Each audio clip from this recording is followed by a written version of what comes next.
United at the house.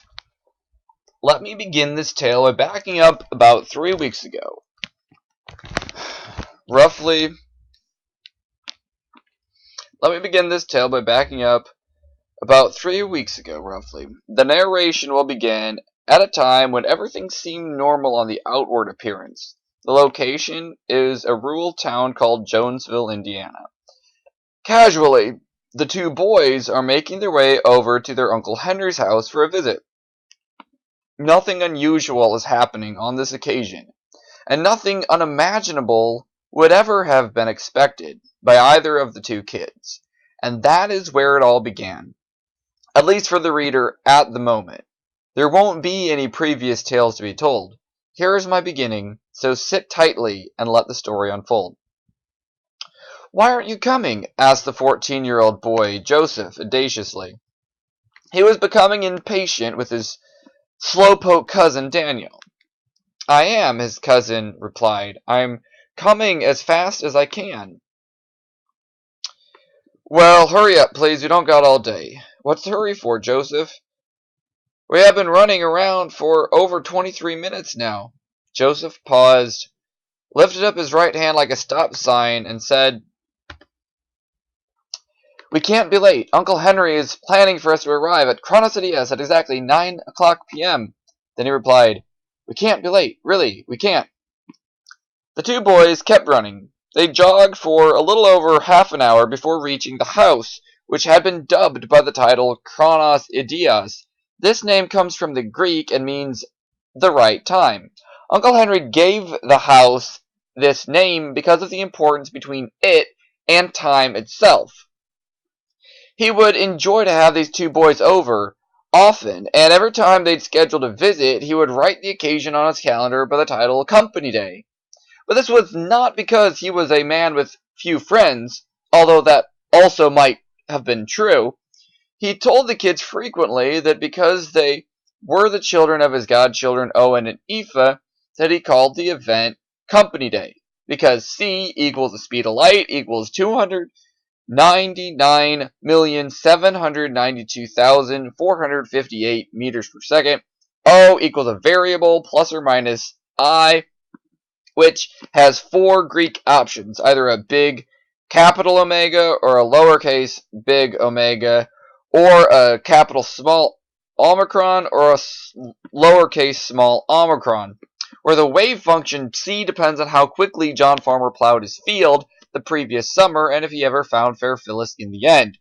M equals mass equals the quantity of matter which a body contains as measured by its acceleration under a given force or by the force exerted on it by a gravitational field. Pi equals P equals 3.1415926533847932279550795105820974994. A equals acceleration, the rate of change of velocity per unit of time. N equals newtons equals 1 kilogram times 1 meter per second squared. Y equals mx plus b. The boys looked up to Uncle Henry and knew that he was very smart. Frequently, he would tell them fun facts like, "Hey, you know what?"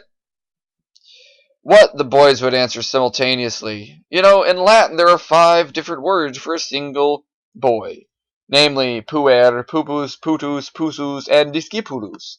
To me, the etymology aspect, the multifarious tale about the boy, even though we're talking about the same kid from A to Z. First, the kid, aka Pooh, goes to the ER. Then, the Pooh starts attracting PTSD. And the final D is for disco. Not because of disco music or CD discs, but because to learn is the equivalent of recollection of our souls in attaining who we really are. The boys would force a laugh or giggle, even though it wasn't really funny, and the only Latin they knew was taught to them by Uncle Henry in passing comments like these. This particular house was not his living house until very recently. Uncle Henry had inherited it from his great-grandparents in the spring of the year 2021. For over 30 years, he went back and forth between the two. He lived out of his small house downtown, at the same time performing Tesla-styled scientific experiments in his family house. In the fall of 2049, Uncle Henry figured out a way to self-generate electricity with steam-powered engines. This included running his heating and cooling system. Uncle Henry finally moved into the house permanently in February of 2051 CE, when he realized how self-sufficient he was. Meanwhile, he turned 54 years old and began to study more than just self-generating electricity. At the same time, all his neighbors in the area concluded that he was a psychopathic version of Albert Einstein. Maybe not nearly as intelligent in their opinion. But they all knew that he himself thought he was on equal standing with the one and only Albert Einstein of the 1800s. Uncle Henry would even brag about his birthday and Einstein's being the same day, namely March the 14th. Only, and I quote this because he said it on multiple occasions to many people in the area, my birthday was 97 and Einstein's was 79. But we were both born on March 14th, or 314, which is the Greek number pi, 3.14. So it's almost like I'm Albert Einstein, reincarnated. Of course, this was his personal joke. I mean, the years were 1879, of course, and mine was 1997. But that's besides the point. He would usually just start mumbling and stuttering after that point and lose his audience altogether if he ever got that far to begin with. Several years earlier, though, he received the first place Guinness World Record 2045 for the most digits of pi ever memorized by a single man. Prior to this date, the world record was upped from 76,314 to 300,001 digits. Uncle Henry didn't care about the fame or attention and didn't want the publicity for the longest time. Then, curiosity got the best of him, and he asked the judges if he was able to get an interview. To their amazement, Uncle Henry was able to recite exactly 314,159 digits of pi. This was an astounding accomplishment, to say the least. The news reporters asked him afterward, "Can you tell me what it feels like, being the smartest man alive on the planet Earth?" Uncle Henry replied, "I couldn't tell you that ignominiously iconoclastic perspective unless I was living on a real-life insipid planet. But seeing I may be the smartest man on the face of the flat Earth, I can tell you that the feeling is nugatory. You see, in Elfheim, every single elf memorizes at least 314,159,265 digits by kindergarten, and by my age, they usually know into the millions or billions of digits of pi. So maybe I'm the smartest man alive, but I'd be the dumbest elf if I were an elfling. So I don't think I feel too highly exalted by this super intellectual achievement." You're joking, right? The reporter sighed. About the elves, I mean, how sarcastic. Is this the way you always roll in the land of sarcasm and sophomoric humor? Well, why do you think I'd be joking about elves? If I were joking, I would joke about sex and say something like, "That's what she said," because it's apparently what makes people laugh nowadays. I don't know why, but I just hear dumb people use this reference all the time. One dumb coworker even told me a while back that he and his old lady used to go to them aquariums down in Orlando, and this man's old lady used to love fucking dolphins and used to love to stare at all the dolphin shit. True story. But the only thing was, this person wasn't talking about actual sex or even about a certain type of defecation like dolphin excrement. To him, it was a figure of speech in his dumbed down, empty Reich mind or something. So yeah. This kind of humor is what makes me laugh. But to tell you how the elves memorize a lot more pi than we humans do, it's just the truth. And I'm sticking to that. My elf wife told me all about it before we got married. Because of this famous report, Uncle Henry was publicly declared to be both a genius and a goofball. People didn't know what to make of him. Some people saw the side of him that memorized the world record for pi, and others saw him to be a flat earther who believed in elves, which they believed made him insane and dumber than a box of rocks. Nonetheless, because of this, the kids in the neighborhood would call him Uncle Einstein, Mr. Einstein, Grandfather Einstein, or just plain old Einstein. But to Joseph and Daniel, they called him by a much more endearing term, Uncle Henry. They were the only ones who had the privilege to call him Uncle because they really were a close-knit family. As the tale goes, 30 years prior to this telling, Uncle Henry took the responsibility of being the sole guardian of Owen, Joseph's father, and Aoife, Daniel's mother, when the kids were only 13 and 10 years old. Uncle Henry was a black-haired Irishman. In Ireland, they would have called him a black, which doesn't refer to his skin, but rather his color of hair. Apparently, he would make a point every time he told someone his nationality to specify that he was a descendant of a white-skinned, black-haired Irish gentleman and currently classified as an American. His prestige was contradictory. Some people thought he was the wisest and most intelligent person they knew. Little kids and adults in this conjugation of components thought he was like a god almost. It was even claimed by some falsely reported rumors that he had an IQ level of exactly 314.159, just like pi times 100. But Henry himself was a humble, friendly, and honest bloke. Thus, to those who would listen to his long-winded apology, he would blatantly deny this claim of ridiculousness, saying, IQ, IQ, wherefore art thou, IQ? I mean, honestly, what even is IQ anyway? It's hypothetically identified as Intelligenz Quotient in German, then Intelligence Quotient, translated and divided by 2 in English. I'd say that modern fopdoodle, which means insignificant fellow, who I'm calling Billy Stern Dude, is totally out of control.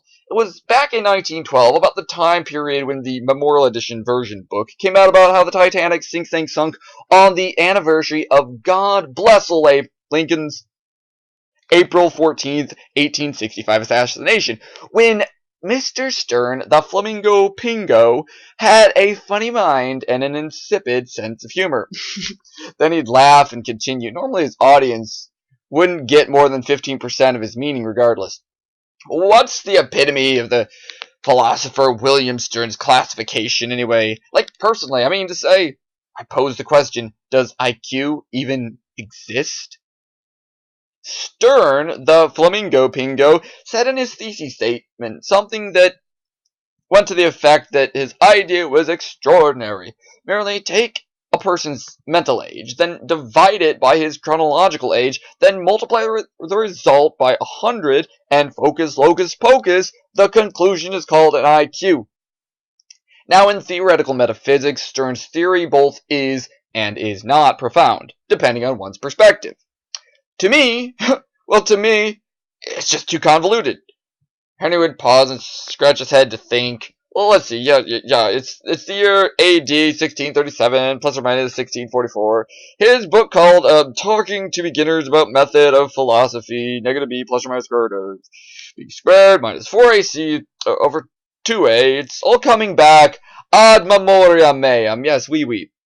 The name was a French philosopher and mathematician René Descartes, born on the 31st of March, 1596, and he famously declared, Je pense donc je suis.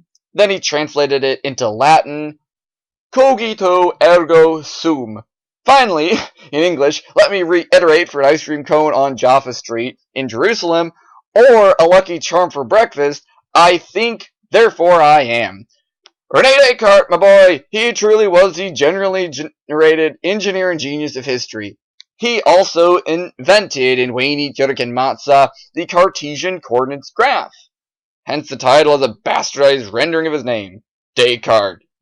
This guy, who is basically Socrates with a French lisp, plus or minus delta, he single-handedly created both the x and the y axes. and created for the first time known to man in this reality analytical geometry. He truly was a genius. I just wonder which he thought of first. Was it delta y or delta x? And was there a reason he placed the change of y over x instead of the change of x over y? After making these puns and word jokes, he would laugh and laugh. He thought it was more fun than a barrel full of monkeys, or as he'd say in his uniquely odd colloquial, more fun than Schrodinger's cat in a particle in a box.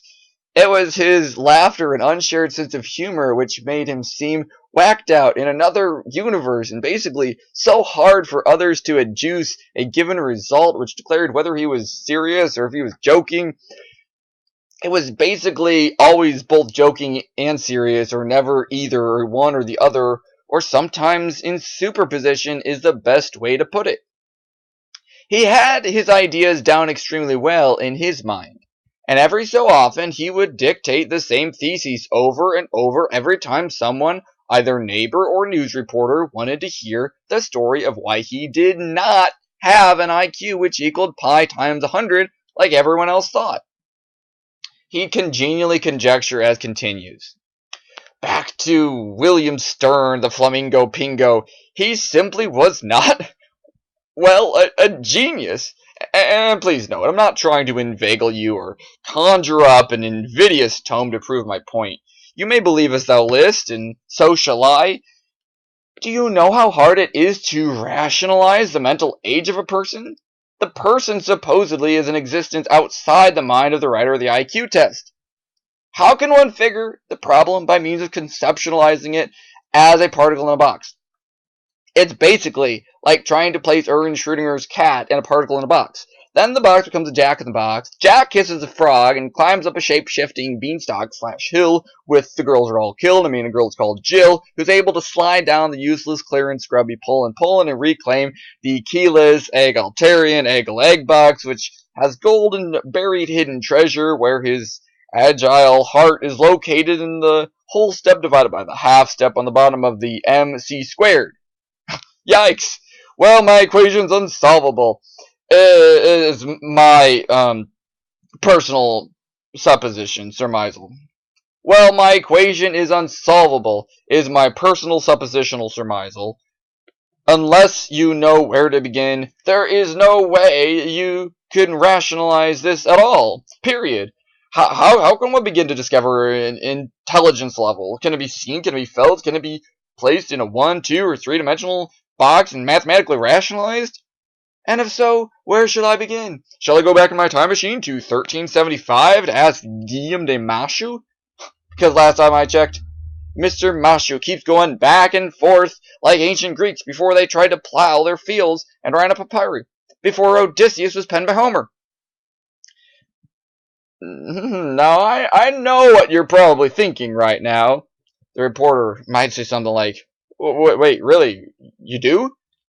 Yes, you're thinking, stop right there, Mr. Douchebag. Homer was a blind poet and didn't actually write the Odyssey with his own hand. Is that what you were thinking? Oh, well, not quite, but please continue. Well, sir, you need to stop being so gullible. You see, both the Iliad and the Odyssey were and are lengthy novels. It would take an entire day and a half just to speak one of them aloud. So I don't care how great of a memory you hold, no possibility exists in my res cogitans that allows the possibility of orally transmitting this book for several hundred years, around a campfire or by telling it to their kids for bedtime stories. If the book was as long as, say, the Apology or shorter, I might see this being a valid possibility, but not for the epics of Homer. Nay, I dare say he must have penned them by hand. Please don't try to make a comeback on this one. I do believe this is a fact and not fiction. I have the entire debate cited in MLA format if you want proof, but I digress. To top this off, just try to imagine someone actually speaking Homeric Greek as everyday language. Imagine a kindergarten student speaking Homeric Greek. Or imagine speaking it to a dog and telling it to go fetch a stick. Funny, is it not to imagine? It's almost as ridiculous as thinking that Hebrew could be spoken without the vowels. Or any language without the vowels, I suppose. Like, imagine juxtaposing Latin and Greek to try to figure out the original Indo-European language in parallel columns without vowels. Ridiculous, huh? The reporter might nod. True, go on, I should like to hear more. The reporter might say as he held the camera tightly. Okay, so, anyhow. Discard my idea about going back in the time machine, back. If we went to 1375, you'd see that Mr. Mashu keeps going back and forth like the ancient Greeks used to do. But we don't want that. Great Scott! That wouldn't fly. Nay, not at all. I mean, perhaps that's better than going back to 1599 and visiting John Farmer, who penned Fair Phyllis, who apparently went missing, and they had to keep going up and down, up and down, up and down to look for her. I don't know. Yeah, right. So, I've spent my entire life contemplating this equation. My final consensus is thus. You can't logically rationalize it or figure it out. It's an equation in superposition, which means it's way over your head. So high up there that it's there and it's not there at the same time. Try to figure that one out. It's impossible. I've gone so far to think that the chronological age aspect is the equation that's only good from about 4 to 110. Because once a man reaches 111, he's either as wise as Socrates or as brain dead as Israeli Prime Minister Ariel Sharon before he died on 1/11/2014. I hope you see my point. Ton Sameon Mu. It's a sign in Greek and the opposite over the hypotenuse in mathematics according to Leonard Euler in 1748. After finishing there, he would just stop. No more to say, but thanks for the visit. Have a nice day. Or perhaps a shalom, litraot. Simultaneously, others who heard about him or knew him personally perceived him as an idiot, nut, fool, and simply a waste of time and energy. This was the case because these people were not open to contemplate overwhelmingly detailed equations plus superpositional unpredictability. They were slow, steady, and had no need of adventure or craziness in their lives. Thus, they looked at him in a way totally different to how reality would describe itself. When you'd ask his audience, what is that Henry fellow's IQ? One neighbor might respond, like 101 maybe. Or another citizen of the town might declare, possibly beneath the floor and out to lunch. This duality of perception didn't seem to bother Uncle Henry, though. He'd just laugh at the mention of the contrast and say, yep, back to Schrodinger's cat in a particle in a box again. He didn't mind the contrast because he seemed to understand that Werner Heisenberg's 1927 principle of uncertainty ran the universe. When asked for the time, he'd often ask if he should reply by giving them Central or Eastern time zone, and would ask if they speak concerning ante-meridiem or post-meridiem, AM or PM, or military time. People would get upset and tell him, we're on Central Time, what's the big deal? What's so complicated? But he would listen and reply, it's an hour later in Indianapolis, all the time. 11.5 hours ahead in India half the year and 12.5 the rest.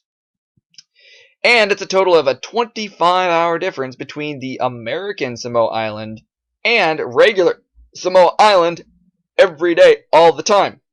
This led many to believe he was incapable of calculating time altogether, but the truth is he just wasn't sure he ever knew when the right time was. Hence, his house was nicknamed Chronos Idios. He named it so in hopes one day he might figure it out. Back to Joseph and Daniel. They ran faster for the last few minutes and finally made it to the house. What time is it? Asked Daniel. It's exactly 8:58 p.m. I think we did all right, replied Joseph. He raised his hand and gave Daniel a high five. They stood at the back door, which was located down a flight of 17 steps at the end of a narrow hallway. Several lights shone on the door shining from the corner of the house. The shadows of the two boys was tripled and shone at an angle which made it look like high noon if the light were the sun's. "Should we ring the doorbell?" asked Daniel. "Go ahead and try," responded Joseph sarcastically, then corrected himself with a small giggle. "But the problem is he doesn't have a doorbell, you dummy. So maybe we should just knock." Okay, Daniel waited for Joseph to knock, but after what felt like a minute of his hesitation, he asked what was wrong. Joseph put his finger to his lips. "Shh." Joseph paused. Daniel paused. Immediately the door swung open. 3 blocks away, church bells started to ring, along with the single bell of the courthouse in the yet further distance. And there stood Uncle Henry. "Right on time, you guys. Well done." Uncle Henry gave both the boys a high five. "What's the agenda today, Uncle Henry?" asked Daniel.